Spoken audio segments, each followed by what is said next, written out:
Shalom mes frères et sœurs. Aujourd'hui, nous allons parler des prémices de la grâce dans le ministère de Jésus-Christ. Il y a certaines personnes qui disent que Jésus était venu juste pour les Juifs et ils se servent de certains versets pour faire perdre certaines personnes qui croient en ce qu'il dit, le salut de Dieu, la grâce de Dieu. Lorsque j'étais en train de lire la Bible, le Seigneur m'a ouvert les yeux sur 3 passages qui montrent la grâce de Jésus vers les personnes qui n'étaient pas des Juifs pendant son ministère. Nous savons que Jésus-Christ est venu pour l'humanité tout entière. Et il a commencé par les Juifs, parce que c'est parmi ce peuple-là, il est né. Né de la lignée de David, d'ailleurs, sur la haute lignée de Juda, comme Dieu avait promis à David que sa postérité sera sur le trône éternellement. Mais cette promesse en amont, c'est, je dirais, la promesse d'Abraham à cause de sa foi. Tout le monde connaît l'histoire d'Abraham. Abraham qui a été choisi par Dieu et qui a marché devant Dieu, qui a eu la foi, je dirais, peut-être ce mot ne le dit pas, mais vraiment une très très grande foi. Ça se dit d'ailleurs parce que Jésus l'a dit. Une grande foi au point qu'il a voulu sacrifier son fils parce que Dieu l'avait demandé.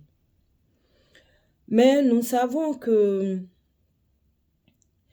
l'homme avait péché dans le jardin d'Éden. La parole de Dieu dit: tous ont péché et ont été privés de la grâce. Nous savons que l'homme, en général, on n'était pas loin de Dieu, comme il y en a qui veulent nous faire croire qu'on s'est peut-être retrouvé sur la terre comme ça, et puis les gens ont commencé à chercher Dieu. Non. La parole de Dieu dit: Dieu a créé l'homme et puis il a créé la femme. Et les deux étaient en communion avec Dieu. C'est quand Adam a péché que Dieu l'a chassé du jardin d'Éden.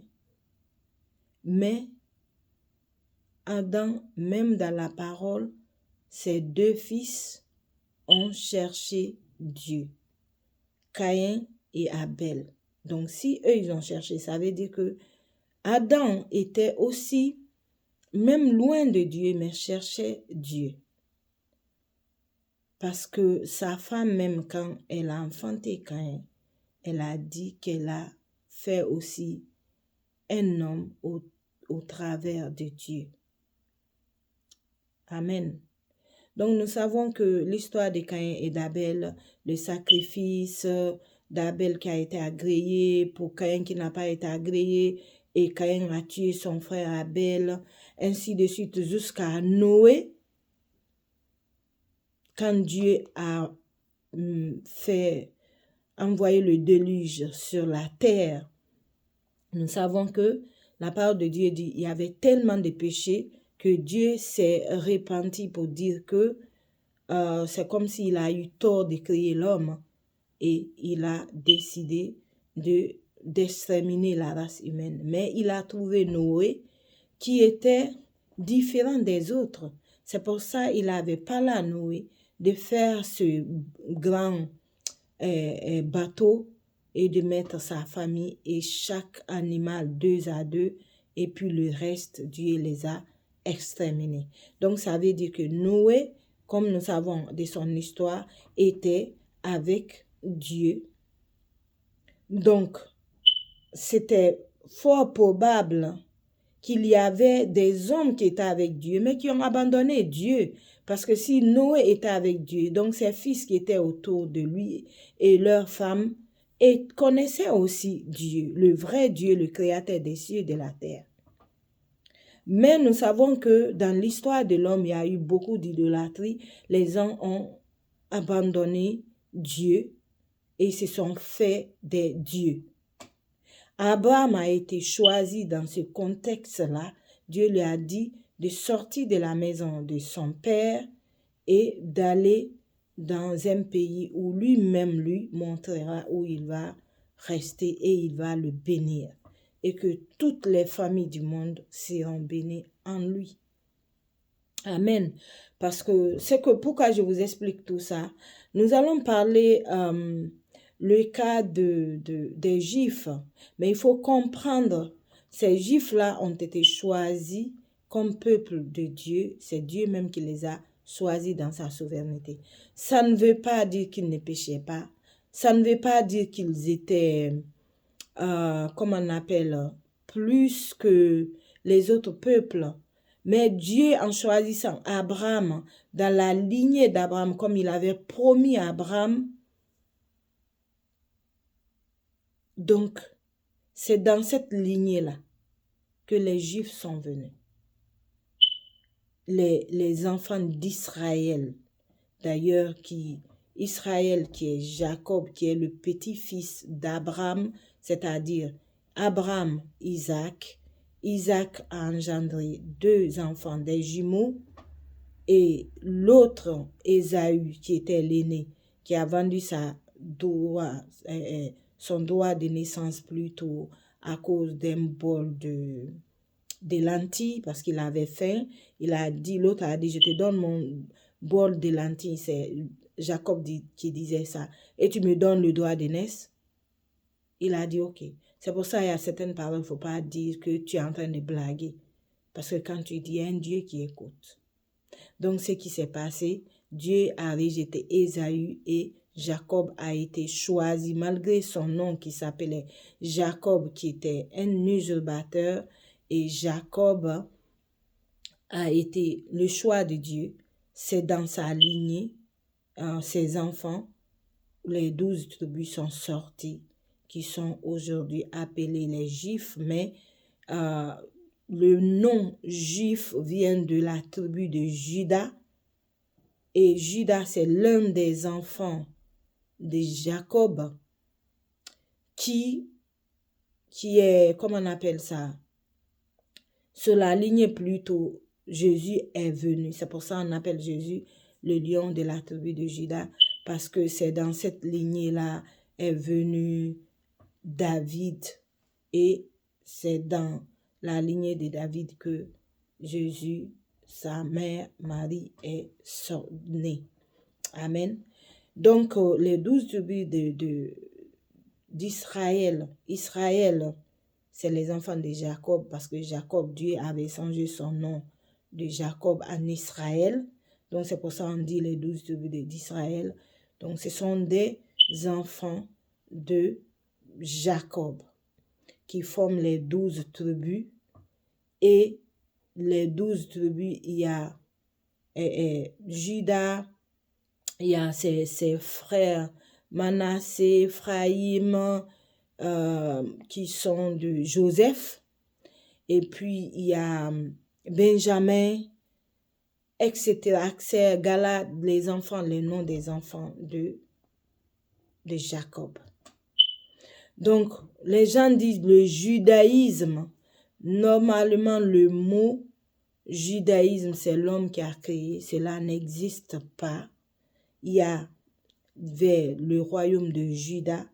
Mais quand on dit comme ça, les Juifs, c'est le regroupement presque des 12 tribus des enfants de Jacob. Sinon, le judaïsme n'existe pas, mais la loi de Moïse, oui. Donc, les gens accoutumés parler de Juda, parce que tout, c'est presque vers la fin, c'est concentré sur le royaume de Juda. Donc, c'est pour ça que les gens disent le judaïsme, mais le judaïsme, ce n'est que spéculation, je dirais, mais c'est la loi de Moïse que Dieu avait donnée à Moïse, que les Juifs continuent à perpétuer pour dire que, et ils disent la loi de Moïse, mais les autres qui sont loin les appellent les Juifs, et le nom est devenu leur nom, mais en réalité, c'est 12 tribus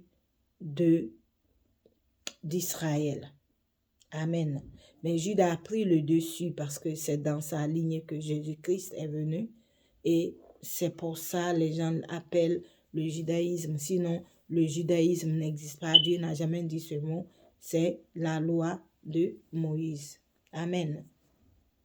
Donc, pourquoi je vous parle de tout ça? C'est pour comprendre un peu la situation sur laquelle Dieu a ouvert mes yeux, qu'on va discuter. Parce que si les gens ne comprennent pas tout ça, et comme certaines personnes se servent de certains versets de la Bible pour pouvoir leurrer les gens et disent, oui, Jésus n'est pas venu lire ce verset, on ne se réfère pas d'un verset pour expliquer toute la vie d'un peuple multiple.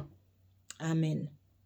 Donc, les 3 passages aujourd'hui sur lesquels Dieu a ouvert mes yeux et d'en parler sur les prémices de la grâce de Jésus-Christ dans son ministère, pendant son ministère. Parce que Jésus a dit à ses disciples, c'est quand il est mort ressuscité, il a dit, allez à Jérusalem, en Judée, en Samarie et jusqu'aux extrémités de la terre, faites-les mes disciples. Mais avant cela, Jésus, pendant qu'il n'était pas mort, il faisait son ministère, appelait les gens à la repentance pour dire que le royaume de Dieu est au milieu des hommes. Jésus a fait 3 choses qui sont des prémices que il n'était pas venu seulement pour les Juifs, mais pour l'humanité tout entière. Amen. Et nous allons parler de ces 3 passages. Le premier passage, c'est, je commencerai pas par ordre, mais je vais quand même les citer et en parler. Donc, je prendrai le cas de la femme syro-phénicienne, c'est-à-dire la femme grecque. Les gens, il y a certaines personnes qui se sont servies de ce verset que Jésus a dit, appelez cette femme chien. Quand elle était venue, Jésus était en train de marcher dans la ville où elle habitait, et puis elle criait derrière Jésus pour que Jésus puisse guérir son enfant qui était malade, qui avait un problème, maladie démoniaque. Et les disciples même ont dit à Jésus dans ce passage de comment on appelle ça? De la répandre, de la dire de partir. Je vais trouver le passage dans le livre, ça dans le livre de Marc. Amen. Pour que nous puissions comprendre ce que Christ a accompli pour son peuple, pour l'humanité tout entière. Amen. Donc, c'est dans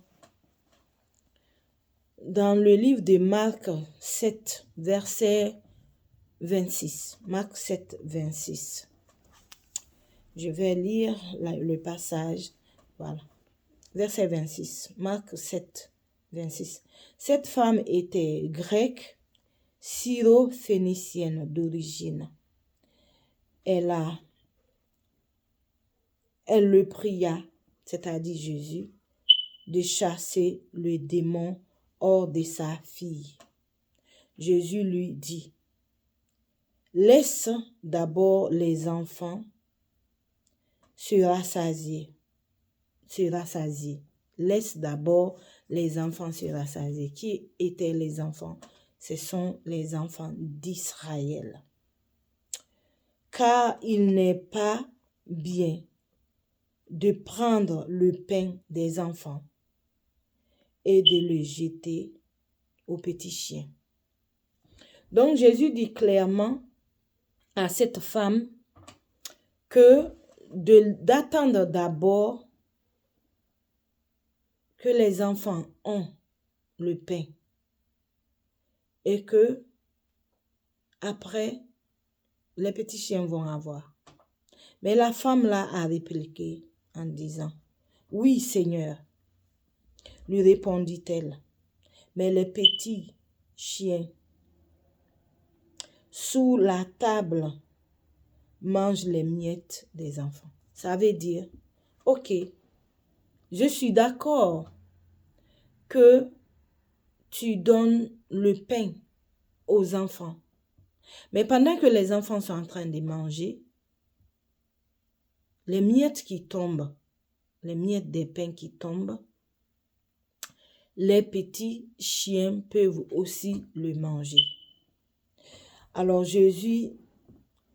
il lui dit, Jésus qui répond à la femme, à cause de cette parole, va, le démon est sorti de ta fille. Qu'est-ce que cela nous montre? D'abord, il faut comprendre, je mets la Bible ici, il faut comprendre c'est quoi un chien dans la parole de Dieu. C'est important. Dans la parole de Dieu, dans le livre de Deutéronome 23, 18, un chien semble similaire à la prostituée. C'est-à-dire que les chiens sont similaires à la prostitution. Paul même a appelé les faux prophètes des chiens.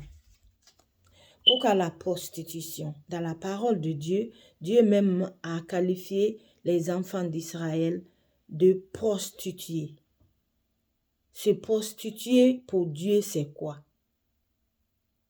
Comme nous savons, un prostitué n'a pas un mari fidèle, c'est-à-dire n'est pas fidèle à son mari. Le mot prostituée vient de là. C'est-à-dire cette femme, elle est grecque. Et sachant que les Grecs avaient plusieurs dieux, ils avaient régné Dieu. C'est pour ça que Jésus l'a qualifié de chien. Parce que dans la parole, un chien, c'est un prostitué qui a abandonné Dieu et qui est allé vers les autres dieux pour aller considérer ces dieux faits par la main d'homme comme leur Dieu et abandonner le vrai Dieu. C'est ça, un chien, un prostitué, un faux qui parle de Dieu, mais qui n'est pas avec Dieu, qui est avec d'autres dieux, qui a abandonné Dieu qu'il connaissait. Pourquoi au début j'ai expliqué un peu la situation de Noé? Noé connaissait Dieu. Au milieu d'une génération pécheresse, tout le monde faisait des choses, mais lui, il était là, différent des autres. Et Dieu l'a choisi pour prendre toute sa famille et prendre chaque animal 2 à 2 afin que l'espèce humaine soit sauvée et aussi l'espèce animale. Amen. Et Dieu a envoyé le déluge et il a tué tout le reste de l'humanité. Dieu même il avait dit qu'il s'est repenti, il ne va plus détruire la terre à cause de l'homme. C'est pour ça l'arc-en-ciel est ce signe que Dieu a fait à Noé pour dire qu'il ne fera plus cela. C'est pas qu'il n'y aura pas l'inondation, mais inonder toute la terre entière et tuer tout le monde. Dieu avait dit qu'il ne fera pas cela. Donc Noé connaissait Dieu, sa lignée connaissait Dieu. Donc les hommes ont connu Dieu, mais au fil des temps, ont abandonné Dieu. Donc ces Grecs et même nous qu'on appelle païens, c'est-à-dire que les enfants d'Israël sont le peuple de Dieu. Nous qui sommes appelés païens, nous, probablement nos aïeux de très loin un connu Dieu, mais on finit par abandonner Dieu. Et on choisit de faire des dieux, comme certains d'ailleurs se réclament, l'Afrique, comment on appelle ça, comment, ses ancêtres, Jésus c'est le Dieu des Blancs, ceci, cela, nous devons nous retourner vers nos dieux. C'est de mal comprendre l'histoire de l'humanité et de raisonner de cette façon-là. Si nous sommes tous venus d'Abraham, nous sommes tous des dieux. Et nous l'avons abandonné au fil du temps pour s'accrocher à des traditions vaines des hommes. Amen. Donc aujourd'hui, c'est le premier point. Cette femme syrophénicienne grecque est appelée chien parce que elle n'était pas avec Dieu.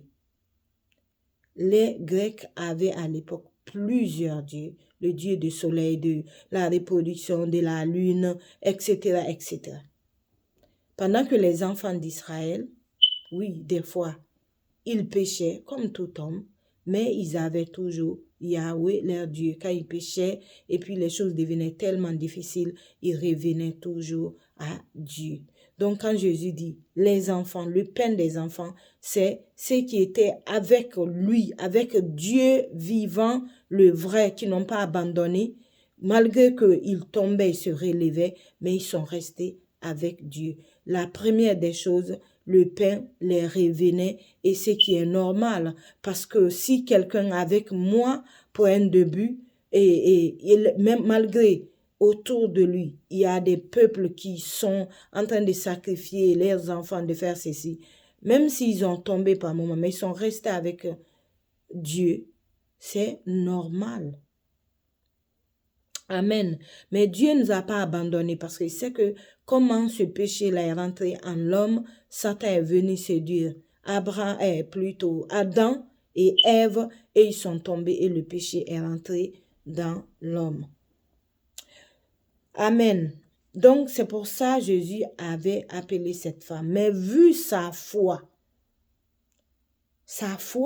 pour dire que ok, je ne mérite pas ce pain, mais les miettes qui tombent, je peux manger ça.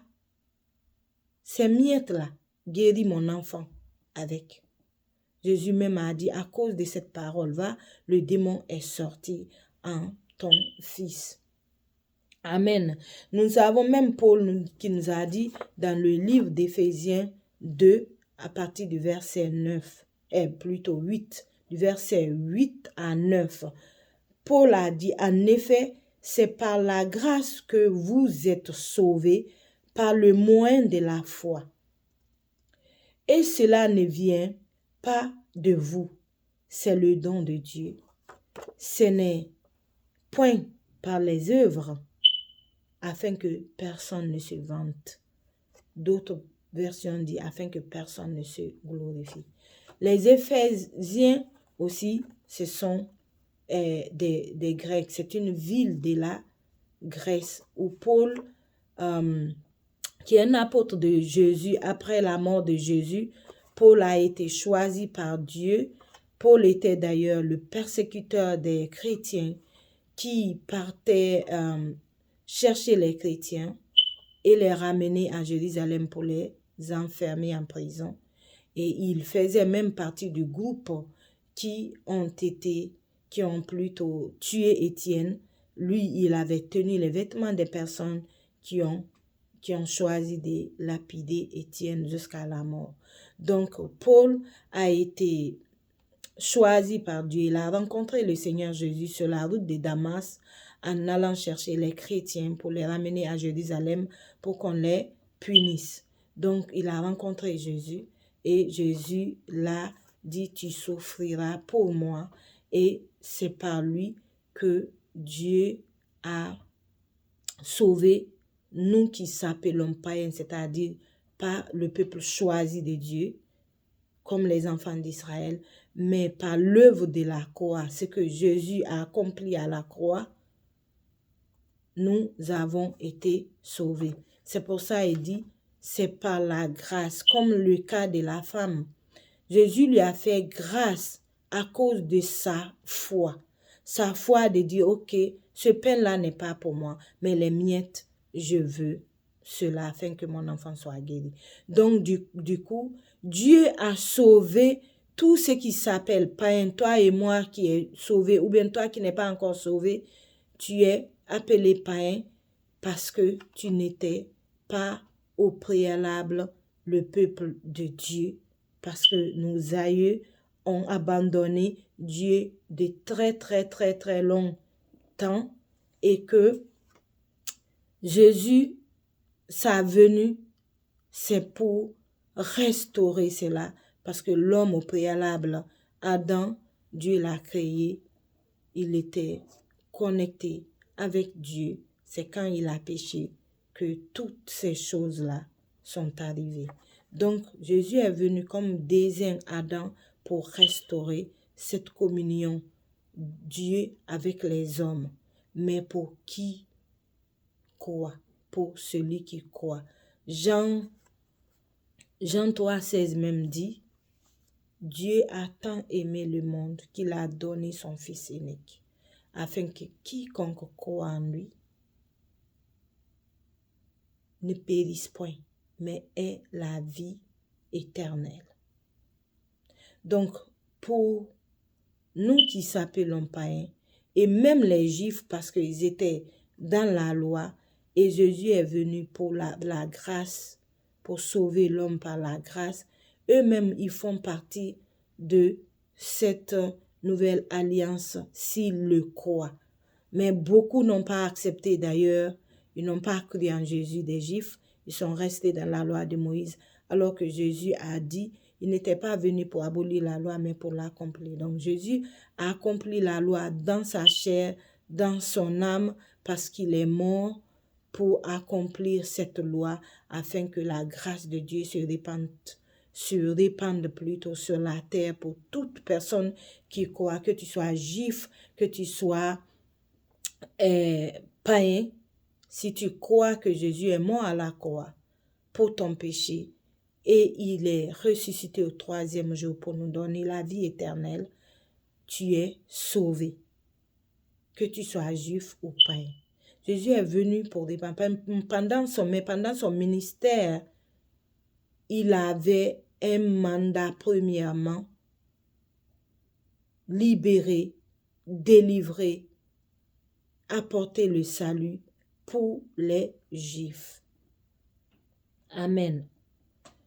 Et le second cas, c'est aussi un non-juif, un Romain qui est un centenier et qui a, comment je dirais, son serviteur qui était malade. Et les Juifs ont dit qu'il était bien, il les aide, tout ça. Et Jésus avait dit qu'il va passer chez lui pour pouvoir guérir son serviteur. Mais ce centenier a dit, non, je ne suis pas digne que tu viennes dans ma maison. Mais moi qui suis soumis à des supérieurs, c'est-à-dire j'ai des supérieurs, mais moi aussi j'ai des subordonnés qui sont suivis sous mes commandements. Quand je dis à l'un va, il va. Quand je dis à l'autre viens, il vient. Dis seulement un mot et mon serviteur sera guéri. Jésus était tellement étonné par ce qu'il a dit et Jésus lui a dit, même en Israël, j'ai pas vu une si grande foi. Pourquoi une si grande foi? Ce qu'il a décrit, c'est exactement. Jésus dit, croyez en moi, croyez en Dieu.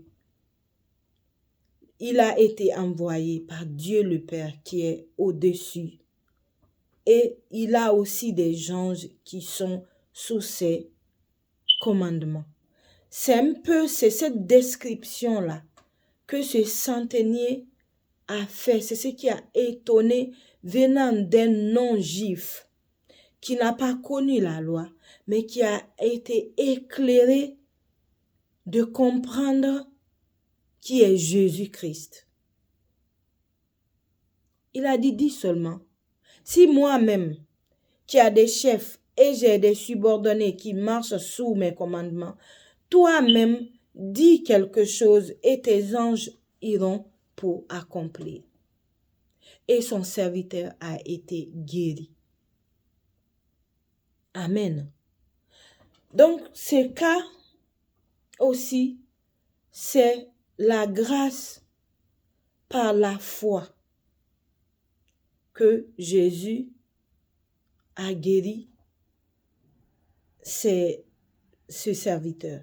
Sinon, nous savons dans la parole de Dieu, quand Jésus partait à Jérusalem ou dans les endroits, on dit Jésus ému de compassion. On ne dit pas que les gens ont eu la foi, on dit seulement qu'ils ont envoyé des personnes. Oui, c'est une autre foi pour envoyer les personnes pour dire il va les guérir, mais ils n'ont pas eu cet affront-là comme Jésus a eu cet affront avec ces deux personnes dans la Bible qui ne sont pas des Juifs et qui ont reçu leur guérison par la foi, qui ne sont pas des enfants pour qui le pain était destiné. Amen. Donc, c'est de ça qu'il faut comprendre. Quand quelqu'un dit Jésus est venu pour les Juifs, premièrement, mais Jésus est venu pour tout le monde. Pourquoi cet exemple-là, cet exemple ont été écrits dans la Bible? Rien n'est écrit dans la Bible par hasard. C'est pour nous faire comprendre que Jésus était venu premièrement pour les Juifs, mais aussi après les non-Juifs, parce que lui-même a dit d'attendre à la femme, d'attendre d'abord qu'il faut que les enfants soient rassasiés de pain. Ça veut dire que quand les enfants seront rassasiés, le reste du pain va être donné aux chiens, c'est-à-dire que des prostituées qui ont abandonné Dieu, qui ont plusieurs dieux, qui sont des polythéistes. Et même quand Jésus est ressuscité, il a dit d'abord, allez à Jérusalem, en Judée, en Samarie et aux extrémités de la terre. Toujours le pain pour d'abord les Juifs qui sont des enfants et puis après nous. Mais ça ne veut pas dire que nous sommes omis. Jésus a dit dans sa parole, Dieu a tant aimé le monde qu'il a donné son Fils unique afin que quiconque c'est quiconque quoi. Cette femme-là, même quand Jésus a essayé de dire non, tu n'es pas un enfant, à cause de sa foi, Jésus était obligé d'agir. Donc si tu crois, tu es quiconque, c'est quiconque. Il faut croire. Le secret, c'est de croire. Le secret, c'est d'avoir la foi. Et tu accèdes à ce pain de vie, qui est Jésus-Christ. Amen. Le troisième point, c'est différent de tous ces cas. C'est le cas du démoniaque de Gadara. Ça, Dieu, dans sa souveraineté, a décidé d'aller vers lui. Parce que sa situation était tellement chaotique qu'il ne pouvait en sortir. Amen. Lui-même n'était pas conscient parce qu'il était possédé de plusieurs démons et au milieu d'un peuple qui ne connaît pas Dieu. On appelle Gadara, mais c'est aussi la Décapole. Cette ville s'appelait. Et la Décapole, on dit que c'est l'ensemble des 10 villes. Et la majorité était encore habitée par des Grecs, donc qui étaient des polythéistes. Et cet homme selon la Bible le décrit, se faisait du mal, on l'a enchaîné, mais il rompait la chaîne et il dormait dans les sépulcres, c'est-à-dire dans les tombeaux. Les Juifs, là, leurs tombeaux, ils creusent dans la roche et c'est là ils mettent les personnes qui sont mortes et puis ils mettent une grosse, comment on appelle, roche, un gros rocher à la rentrée, comme le cas de Jésus là où on l'a mis. C'est comme ça, dans les temps là, les Juifs faisaient leur tombe. Donc lui, il partait là-bas et il se mortifiait, il se faisait mal, tout ça. Mais il ne connaissait pas Jésus. Mais comment Jésus l'a su?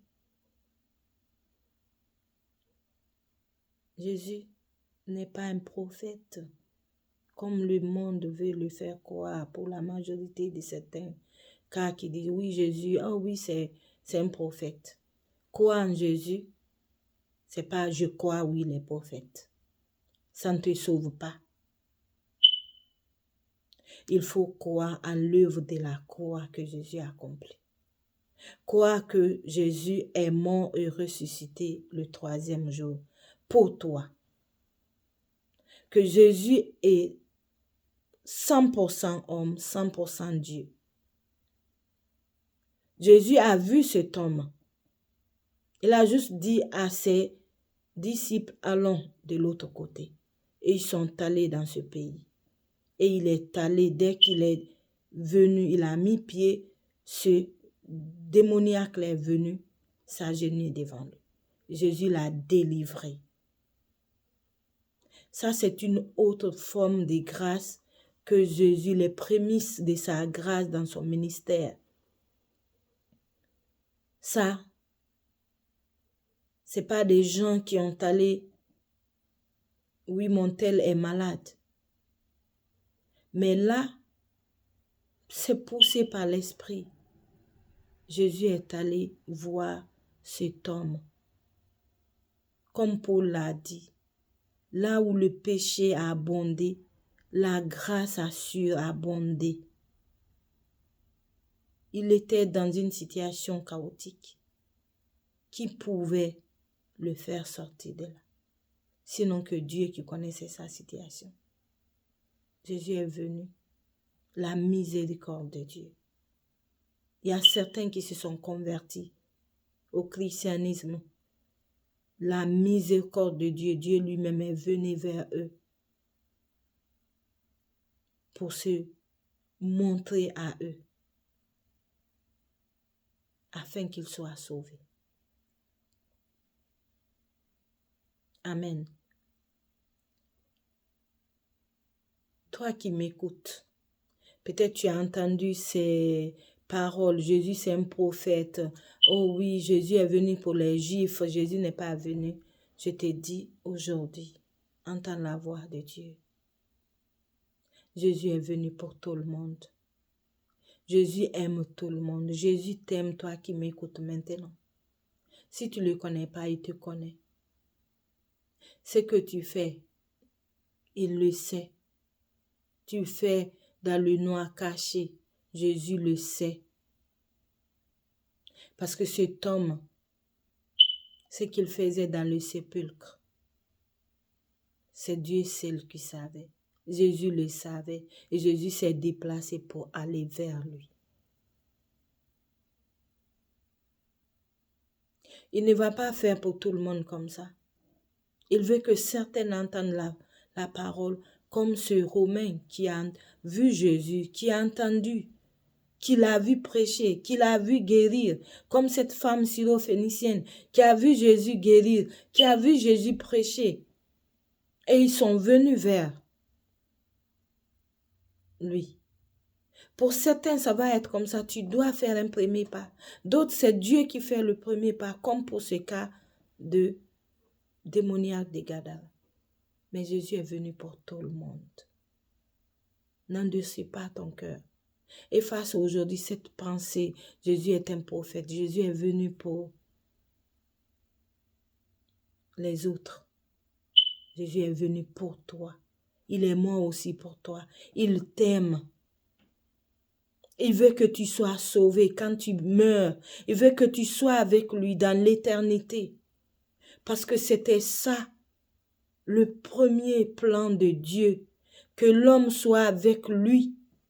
Et c'est ça, pour cela il a envoyé Jésus, afin que quiconque qui veut retourner à Dieu après sa mort au lieu d'aller en enfer, quiconque, il suffit de croire en Christ Jésus et tu seras sauvé. Jésus a dit, je suis le chemin, la vérité et la vie. Personne ne vient au Père que par moi. Que par moi.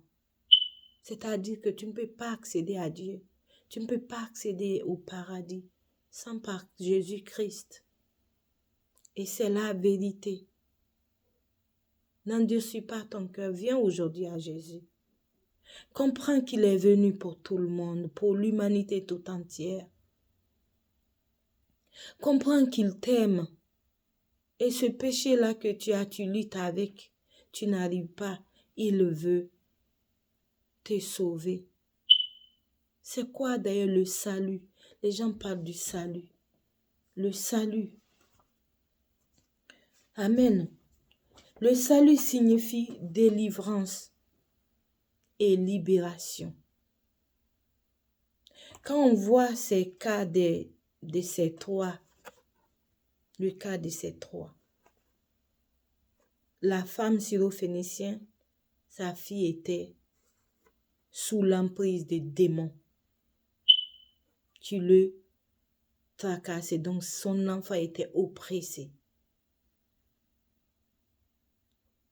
Jésus l'a délivrée. Elle est devenue libre, guérie. Le serviteur du centenier était aussi malade. Ils n'ont pas précisé dans la parole de quelle maladie. Mais Jésus l'a délivré aussi. Il a été guéri, libéré de sa maladie.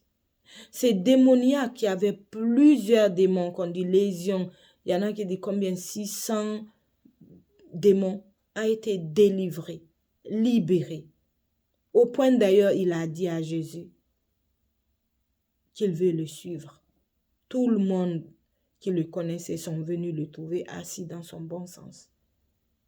Mais Jésus lui a dit, va dans ta famille et dis-leur tout ce que Dieu a fait pour toi. Et cet homme a reçu sa délivrance et sa liberté. Mais le salut ne s'arrête pas là. Le salut, c'est la délivrance du péché, de l'oppression, être sauvé de la condamnation éternelle à l'enfer et qui permet d'avoir accès au paradis et bénéficier d'une relation éternelle avec Dieu. C'est ça le salut. Non seulement Dieu te délivre, il te libère des oppresseurs, il te guérit de ton péché, il efface ta condamnation qui devrait t'amener en enfer, mais aussi qui te donne l'accès au paradis et avoir une relation avec Dieu. C'est ça le salut.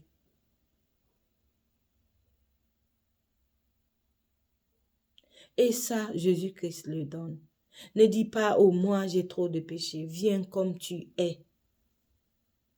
Tu ne peux pas te faire sortir de ce péché. Mais Dieu, oui, peut le faire pour toi. Dieu peut te délivrer.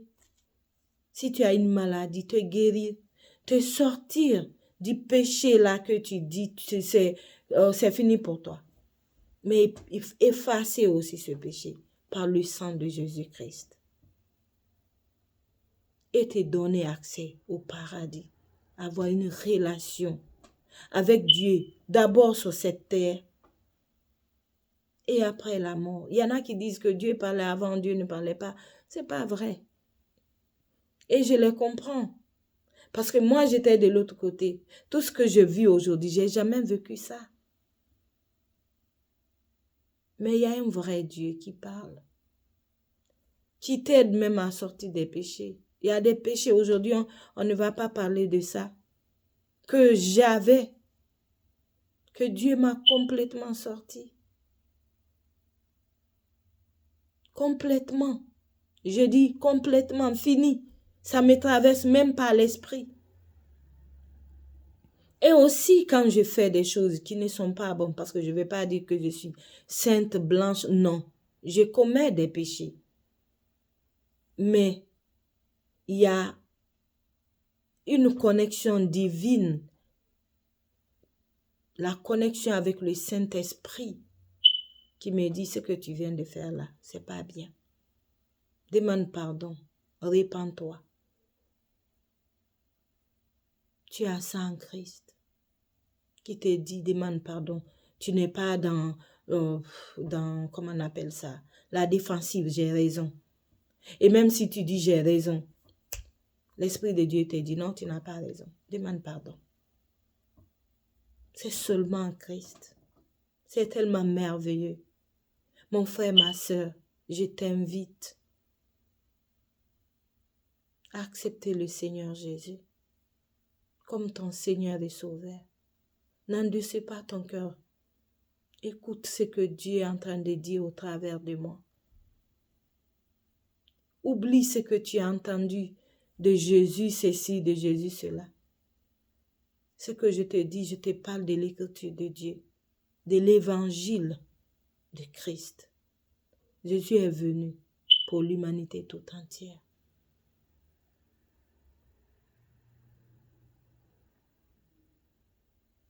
Répands-toi et Dieu te pardonnera complètement, quel que soit ton péché. Quel que soit que tu imagines ton péché est grand. Quel que soit, j'ai dit. Alors tu peux imaginer toute forme de péché que tu as commis. Oui, en Christ, quand tu viens, tu demandes pardon, Dieu te pardonne et tu es né de nouveau. Pas de la chair, parce que ton corps ne va pas changer, mais tu vas naître de nouveau par l'Esprit. Et l'Esprit de Dieu vient habiter en toi et te permet de braver tous les péchés là. Ça ne va pas se faire automatique comme pam pam pam. Mais avec le temps, Dieu te ramène sur le droit chemin. Toi-même, tu vas assister à ton changement jour par jour, mois par mois, année par année. Je sais ce que je dis. Et tu verras la main de Dieu agir dans ta vie. Je ne dis pas que tu vas être riche. Si Dieu veut que tu sois riche, tu le seras. Mais pour le cas du péché, la maladie, comme les gens là ont cru, ils ont vu leur miracle. Il faut croire. Et même aussi pour être riche, il faut croire. Parce que Jésus a tout accompli. Tu n'as qu'à demander ce que tu veux et tu crois dans le nom de Jésus, Dieu le fera. Parce que pas que toi tu es juste, mais celui qui a accompli à la croix, Jésus-Christ de Nazareth, est juste. Il n'a pas commis de péché, mais il est mort pour notre péché. Oui, les condamnations qui devraient, les châtiments qui devraient tomber sur nous, lui, il a pris ça à la croix. La honte là. Jésus a été giflé pour nous, insulté pour nous, frappé pour nous, humilié pour nous. Si mon frère, ma soeur, tu pouvais comprendre cela. Si tu pouvais comprendre ce que Jésus a accompli pour nous, tu courras vite. Le jour où tu comprendras, Dieu ouvrira tes yeux. Tu comprendras que Jésus n'a pas seulement donné la vie éternelle, mais il a effacé nos péchés. Il a pris notre honte. Imagine si c'était nous qui devions être à la croix à cause de nos péchés. Il n'a rien fait. Et même quand Ponce Pilate lui a demandé toutes ces accusations, tu ne dis rien. Il n'a rien dit parce qu'il voulait que toi et moi, nous soyons sauvés. Que toute l'humanité soit sauvée par cet acte. On est justifié parce qu'il est juste. Par sa justice, nous sommes justifiés. Par sa sainteté, nous sommes saints. C'est pas que nous pouvons, mais par lui. Quand tu dis au nom de Jésus, Dieu ne te voit pas, il voit son Fils qui a accompli pour l'humanité, pour toi. Accepte le Seigneur aujourd'hui. Si cette parole t'a touché, mon frère, ma soeur, répète ça avec moi. Seigneur Jésus, j'ai entendu la parole, ta parole aujourd'hui. Je viens humblement devant toi, Seigneur. Je te demande pardon. Pardonne mes péchés. C'est vrai que tu es mort pour moi, pour mes péchés. Et que tu es ressuscité au 3e jour pour me donner la vie éternelle. Merci Seigneur. Efface mon nom aujourd'hui dans le livre de condamnation. Écris mon nom dans le livre de vie. Je t'accepte aujourd'hui comme mon Seigneur et Sauveur personnel. Merci pour l'œuvre de la croix. Merci Seigneur, au nom de Jésus-Christ. Amen. Si tu as fait cela, crois que tu es sauvé. Oui. Et va trouver une communauté chrétienne. Que tu sois baptisé d'eau. Baptême plongé dans l'eau. Que le Seigneur te bénisse. Amen.